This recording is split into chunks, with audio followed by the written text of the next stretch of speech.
Yo, yo, yo, and yo. It's just a guy on my lunch break. Welcome back to the channel. Take 3. Yes, you heard me correctly. I don't know if that's a sign of things to come. We'll see how the rest of the video goes, but I literally started 3 different times, and I couldn't even get a sentence out of my mouth without messing up the words.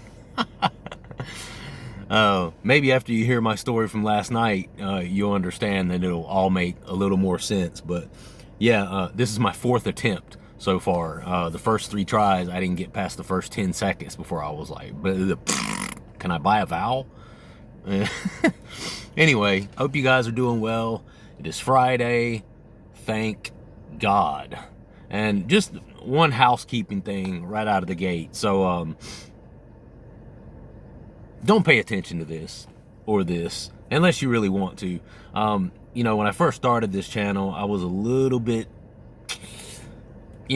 nervous about an association of the company I work for, which is an overtly Christian company. In other words, the owners are very overtly Christian, and there's a Bible verse that gets sent out via email to all the employees every morning, and it's just one of those things. They're very devout Christian individuals, which is fine, completely fine with me, and I know it's completely fine with a lot of you guys as well. But in the beginnings with this channel, I was a little nervous because I was like, here I am on here talking about Kratom.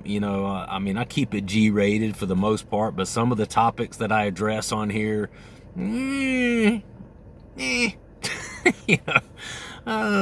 could be considered a little bit risque, if you want to call it that. But the way I look at it is, I'm on here trying to help people, trying to help myself, and I'm also trying to provide a platform to help others. So if you're the type of person that's going to look at my hat and look at my shirt and say, oh, he works for that company. Boop, boop, boop, boop, boop, boop, boop, boop, boop. Hello, yeah, this is an anonymous tip that one of your employees has a YouTube channel that's growing rather rapidly, where he discusses Kratom, and he sometimes drops the F-bomb. Click. I'm going to hope and pray and assume that, I know none of you guys would never do it, but hopefully just a hateful ass person doesn't come up on my channel sometime and see this video and go, oh, this guy worked for that company and he's on there talking about Kratom. I don't think anyone would ever do that. So I said all that to say this. This is the company I work for. I've never talked about it on here. I've talked about my company a little bit. I've talked about them being a Christian company. I've talked about the fact that, I've at times been a little bit nervous that someone is going to run across my channel. Not that anyone there would, as I don't think, would be searching up anything about Kratom specifically. But I'm also a former, I say former, but back in 2012-13, I wrote and produced the gospel album, which is still online to this day. I have over, I think, 18 songs online that are original songs that I wrote, produced, engineered, composed, everything. And my company is aware of this. They're a Christian company.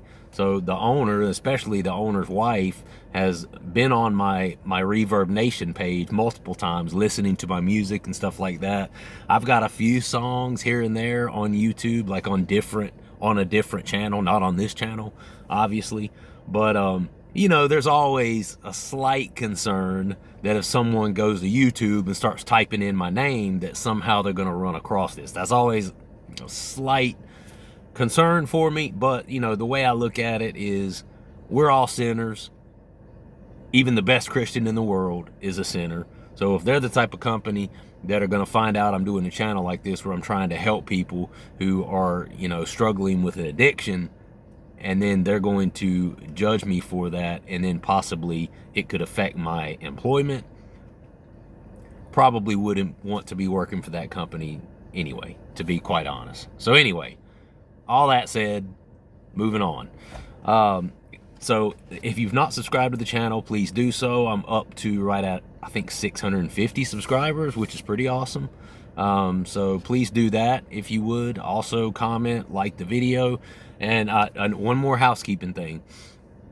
I've been getting a lot of action on my channel recently. I'm so appreciative of it. I see you guys not only talking to me on there, but I see you guys interacting back and forth with one another. I'll see a new comment and then I'll look and there's already 3-4 replies to that comment. So you guys are getting in there and like interacting with other people. I love that. That's great for many reasons. But for one, we encourage each other. For one, we all have similar, I hate to call it issues, but we all have a similar habit with kratom, or at least most of us do. And the ones of us who don't currently have in the past had some sort of habit with some sort of substance, right? So we all kind of have that in common. And so I'm only one person. You guys know that. And you know, pushing up towards 700 subscribers, and a lot of you guys are returning every day, listening every day. So, you know, sometimes I look and I've got 50, 60 something comments on one video, and you know, obviously I'm just one guy. I'm a very busy individual on top of that, with a family at home. I have a full-time job, all that stuff. I know you guys understand that, so I'm not going to keep beating the drum, but I just want to say I do read all of the comments. There may be every once in a while where I'll just completely miss one, and I'll look and I'll be like, damn, where'd this come from? Oh shit, this was 2 weeks ago, and I just missed it, you know. Sometimes life just takes a hold and I don't have time to look at all of them, but most of the time I do read every one of the comments. But I am getting to that tipping point with the channel where I do not always have time to look at, reply with a form, you know, a well thought out response. And I just want you guys to know that, to consider that, and understand that, because I would love to be able to just respond to everyone, you know. And if it ever got to a point where I was making some cheddar off of this channel, then, you know, it could potentially get to the point in the future where I could spend more time doing stuff like that. But anyway, I just wanted to say that because I want you guys to know how much I do appreciate you listening and being involved with the channel all the time. But unfortunately, I'm only one dude. Anyway, moving on. So yeah, I want to mention this because last night was a night from Hades for me. And I mean that in the most endearing way possible, with saying that it was a night from Hades. I know I have a lot of folks on here who are parents. You know, I have a degree in child development, so I'm no idiot when it comes to young children and infants. My degree was actually in birth through kindergarten, human development. So I know a fair amount about babies, their developmental milestones, what's typical, what you should be doing versus what you should not be doing, that sort of thing for children all on up to 5 years old. But that's quite different in knowing the theories and the practices, and then having to deal with something like I dealt with last night with my 8-month-old infant, or almost 8 months old. So admittedly, and this was not a good move on the part of my wife and I, and we knew it wasn't in the very beginning, but we did it anyway. And you know, I know a lot of people have done this. This is one of those things where all the professionals will wag their finger at you. No, no, no, you shouldn't do that. But I've talked to a ton of people that actually did it anyway, just because it's easier. But you're not supposed to let your baby or your infant sleep in the bed with you as an adult, right? That's a big no-no in the world of child development, child psychology. Any childhood specialist is going to say, no, no, no, don't do that, for various reasons. For one, it just gets them too used to it and too accustomed to it, and then when they get to an age where they're more self-aware, you're going to have a harder time getting them to sleep in a bed, or in a crib rather than the bed. Secondly, it's not good on a relationship. You know, you're married to a person more times than not. You know, you really want a little baby in between you and your spouse in your marital bed? You know, I mean, needless to say, the intimacy just goes right out the window when you have a little baby lying in between you, right? And the third thing is there's some dangers as it relates to, you know, somebody being a heavy sleeper and rolling over on the baby at night, or your pillow going on top of the baby and suffocating them. There's the concern of sudden infant death syndrome, all that stuff. Most of that aspect of it is when the baby is really, really young and they're not mobile yet, if that makes sense. And they can't lift their head and, you know, do all that stuff. That's more when that's a concern. Also, that's a bigger concern for, I mean, not to be funny, but you got a, you know, really heavy 350 pound man who's just a large individual and who has a CPAP machine, and when he sleeps like a ton of bricks. And, you know, when you're dealing with somebody like that, it can be more dangerous as well. My wife and I are both, you know, I mean, I'm 6 foot, 6'1", you know, 190 pounds.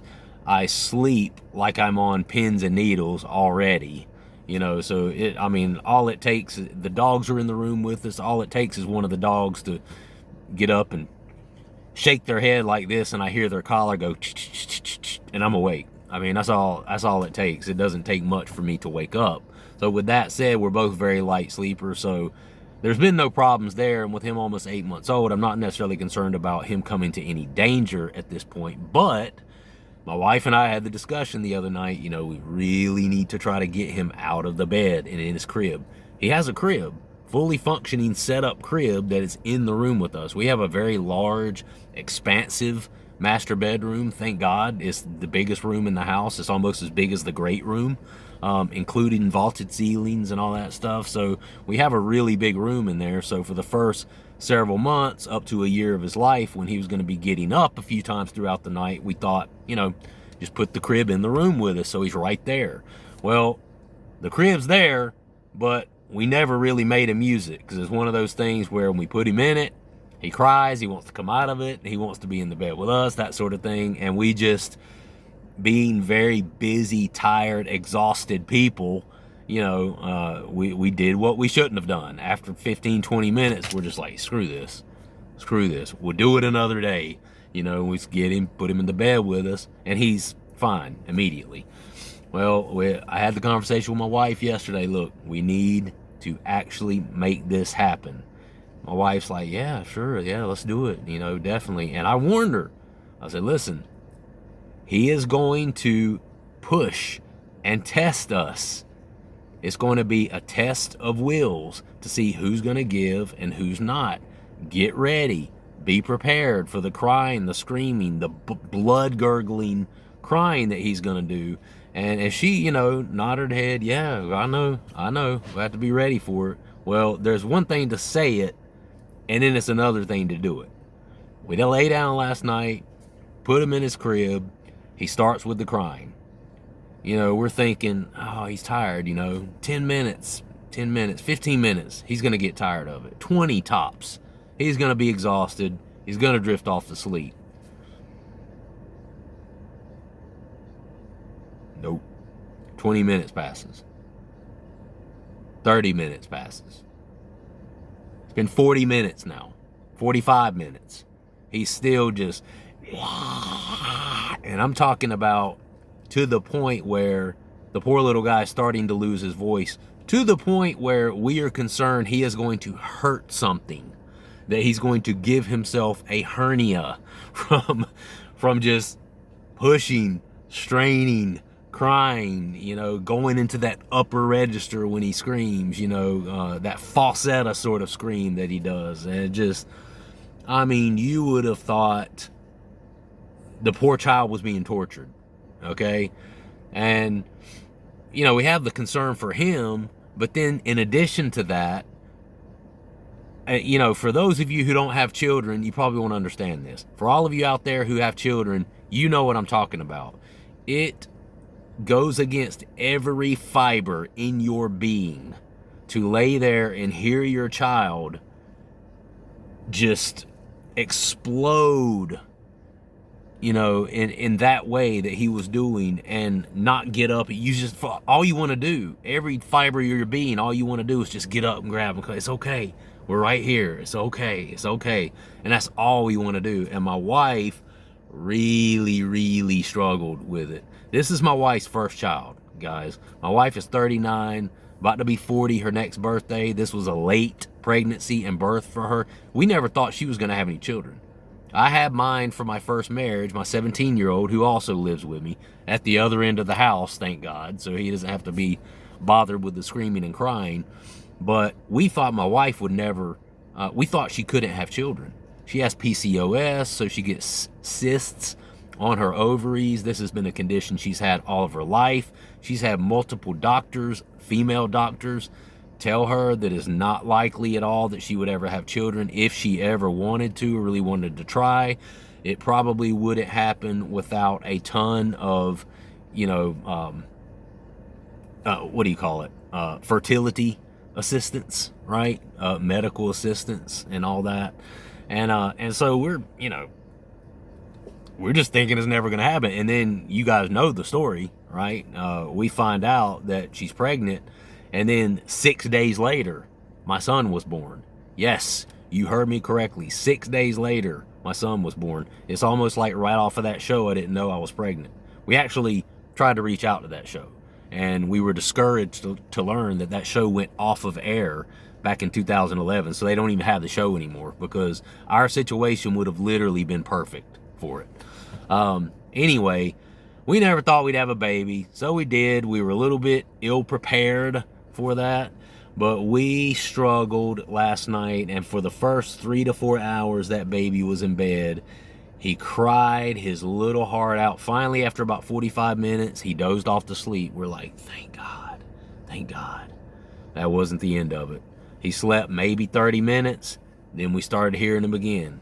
And then as soon as he would wake up and realize that he wasn't in the bed with us, he started in again on the screaming. Just, it was terrible. Absolutely terrible. And my wife and I both were just sitting there just like, oh my God, this sucks so bad. I mean, it was just a horrible thing. You want to take care of your child, but we knew we just couldn't. You know, if we want to eventually get him to sleep in his crib. So finally, at about 12 o'clock, 12:30, which is when we usually give him his first feeding throughout the night, we finally were able to get him out of the bed. He had peed through his diaper, so the poor guy, his clothes were wet. We had to change him, and he was almost just inconsolable because he was crying himself to sleep, and every 20-30 minutes of crying, he would finally doze back off for a few minutes, sleep for about 15-20 minutes, wake back up crying immediately. And we just felt terrible. We just felt terrible. So finally, after we fed him the first time, we were like, we have to get some sleep. We made some progress tonight. You know, I know that if we continue to keep doing that, it'll get to a point where he'll get used to it. He'll realize that we're right next to him. It's not the world ending, you know, and I know that eventually he'll just kind of get used to it. But we felt like he's been in there for almost a good 4 hours. That's good. We have to get some sleep as adults here. We have responsibilities tomorrow. We want him to be able to get some sleep. He has to go to daycare. We have to work. So finally, at 12:30, we fed him, and we just let him sleep in the bed with us for the rest of the night. Little guy was so exhausted, he didn't wake back up for the whole night. He didn't wake back up until our alarm went off in the morning. So I said all that to say this. That's probably why when I first started the video, I was like, can I buy a vowel, please? You know, I was just struggling. I slept maybe 3.5 hours last night. As far as the kratom, I took 20 grams again yesterday. That worked out pretty well. I didn't have a lot of trouble. I didn't sleep well, but it wasn't really a kratom thing. It was, you know, what I just explained to you. And I did use 6 capsules, which is 3 grams. I did save 3 grams of that 20 grams to take throughout the night. So I took 2 like around 10 o'clock, you know, right when I kind of went to lay down or whatever. When he woke up at 12:30 to get his first feeding, I took another 2 sometime around 4 o'clock in the morning. I woke up to go use the bathroom. I went ahead and took the other 2. so I could kind of sleep through the night. So other than the up and down, you know, thing with my baby River last night, sleep was okay as far as kratom. So I feel like I'm pretty good. We talked about getting a baseline. Okay, everyone's baseline is different. Okay, mine about 20 grams. I can get by pretty well on the 20 grams right now if I save some of it for tonight. So with that, from here until I get to the point where I've tapered down to where it is I want to be, I don't know if it's going to be completely off yet or if it's just going to be like once a day. I'm not sure how I'm going to do that yet, or how far my taper is going to go, but I won't go over 20 grams from here. I can't go over 20 grams. You understand? Because I've set the baseline now. So now it's going to have to be 20 grams or less. And to do a true slow taper, I'm going to have to, you know, continue that trend. Never take more, only less, you know. So I'm going to do that for a couple more nights. By the time next week rolls around, I'll probably drop it down to 19 grams. And then a few days on that, 18, a few days on that, 17, so forth and so on until I get it where I need it to be. All right, let me go through some comments here. At Shay.Shay83, day 1 of taper down. Took 13 grams of capsules and pushed 11 hours in between my extracts. Hell yeah, girl. That's what I'm talking about. You took my advice. That's awesome, Shay. Huge accomplishments for me, as I was taking up to 5 OPMS a day. And yesterday, I only took 2. That is great. I'm so proud of you, Shay. That is awesome to hear. Says here, I definitely didn't feel amazing, but the withdrawal wasn't extreme. That's exactly where you need to be, and we talk about this. If you're not, I mean, if you feel great, then you're probably not really tapering, right? You need to feel that a little bit, even with a slow taper, because that lets you know that you're heading in the right direction, which is down with your usage, with your dosage, you know? And so you do need to allow a little bit of that discomfort and be okay with that, all right? And so, yeah, I'm not surprised to hear that. You know, you usually take 5 OPMS a day. You took 2, which is less than half of what you normally do. So, yeah, you're going to feel that some, for sure. But it wasn't extreme, and that's what you want. You don't want it to be bad enough to where it just completely uproots your life and you can't do your everyday responsibilities. You don't want it. You don't want to do that, okay? Because that's when people fail. People try to go too hard in the paint, you know, and I want to quit, so I'm just gonna, hell, you know, I've been taking 30 grams a day for 4 years, and, you know, I'm just gonna go immediately and chop that down to 10 grams and just suck it up. And then people try to do that, and then they realize, okay, yeah, that wasn't a good plan. And then they end up just going back on it again because they didn't have a realistic goal set. They didn't have a realistic plan in place, you know. So you're doing well there. Waited until I felt it start to take any capsules. I think she's saying waiting until she started feeling the withdrawals before taking any capsules. Thanks for all the advice. I'm using it and it's helping. It does sound like it, and I'm proud of you for taking that advice, Shay. Keep doing what you're doing and let us know how it goes. Other people read this and they learn how to make changes, right? So keep updating us. At Randy Allen 337, the realization hit me today. I've been waking up feeling like shit lately. Depressed, anxious, and exhausted no matter how much sleep I get upon waking up. Thinking to myself, how the fuck am I going to get through the day? Then I have my coffee with kratom, and it all goes away. Ding, ding, ding, ding, ding, ding. That is the correct answer. You're not the only one that feels that way, bro. Yeah, trust me.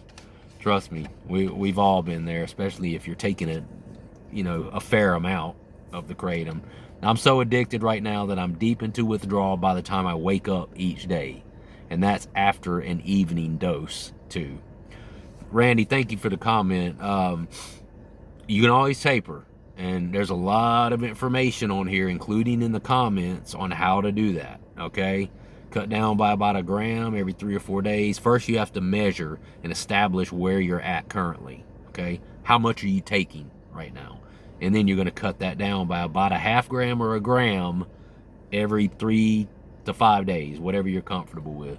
As far as the being deep into withdrawals by the time you wake up, I felt that because I've had that same experience. But what I have learned is, and I saw someone, I'm not sure who it was, but someone replied to your comment and actually told you exactly what I would have said. That's one of the reasons I like you guys to get into the comments and mingle a little bit, because I don't have time to tell everybody shit, you know, and I'm only one person. And a lot of you guys out there have a lot of great knowledge on this stuff too.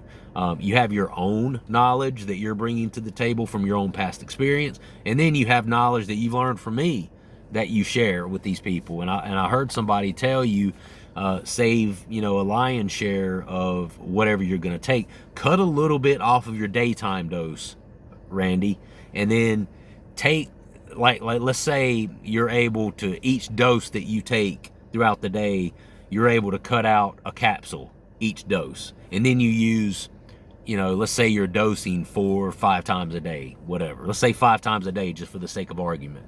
And you cut out 1 capsule for every time you dose. That's 5 capsules that you can take at night. And then, you know, when you wake up at 1 in the morning, 2 in the morning, 3 in the morning, and you're starting to get that feeling of like discomfort a little bit, pop a couple of the capsules, have some water, capsules on your nightstand, pop a couple of capsules, 3, 4, whatever you need to get you through the rest of the night. And then that way you don't have all these issues with the sleep aspect of it. But hey, bro, thank you for the comment. We're here for support. At Gloria Diaz 612, hey there from San Antonio, Texas. Been watching your channel for some time now, and it's great and informative and also entertaining. Thank you, Gloria. Anyways, have you ever found where you take kratom and it's not really doing anything even after taking a break? I tried switching up the strains from white to red, and that seemed to help a little. Do you mind sharing on what might help feel the effects again? I only asked because it really does help with my depressed feelings and PTSD that I struggle with. The way I use kratom is 1 week, and then off a week. Okay, so she uses a week and then she's off a week. Thanks for making this a safe space. Keep doing what you're doing. I especially liked your videos as of late where you mention your faith. I can relate. I'm a contemporary Christian singer, songwriter. I feel conviction sometimes from taking the kratom. Anyway, God is good. Take care. Yeah, Gloria, thank you very much. And that's amazing. I love hearing you mention your faith there. And that's awesome. You're, you know, contemporary singer, songwriter. If you're interested, go to Google, type in Corey Austin Music on Reverb Nation. That's Corey, C-O-R-Y, Corey Austin, A-U-S-T-I-N, C-O-R-Y, A-U-S-T-I-N, Corey Austin Music on Reverb Nation. And that'll take you to my Reverb Nation page. And I've got, you know, close to 20 original songs on there that I wrote the lyrics, composed all the music, produced the artist that came into the studio. I did all that in a home studio, and it was really a blessing. God was really blessing me during that time. So if you're interested, or anybody's interested, go do it. There it is. I'll stick the link down below as well. I'm at 29 minutes here.